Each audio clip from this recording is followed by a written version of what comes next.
Εντάξει, θα χαμηλώσουμε λίγο να ακούσουμε λίγα τραγούδια της προκοπής.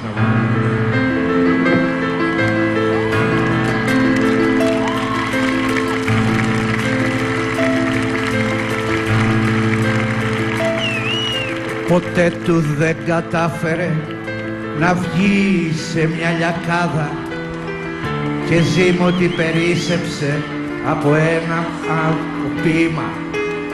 Τα πρωινά σηκώνεται με μια βαριά ζαλάδα και λέει πως το ξύπνησε ένα μεγάλο κύμα.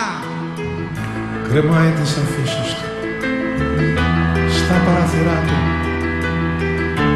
κρύβει το φως, μα κρύβει κι όλα τα άλλα, γιατί το μόνο που λαχτάρισε ως λαφυρά του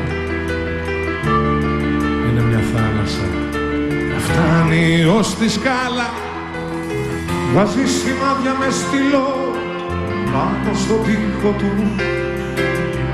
μετράει το ύψος του που πόντο χάνει, μα κάθε βράδυ όταν βγαίνει απ' τον ύπνο του στέκεται όρθιος και τρυπάει το ταβάνι. Είναι που όνειρευε πως φεύγει για ταξίδια, πως μπαίνει μέσα σε παλιές φωτογραφίες. Ξέρει αν μπορούσε θα κάνε μία απ' τα ίδια, αλλά τι νόημα έχει το όνειρο χωρίς μικρές νοθείες.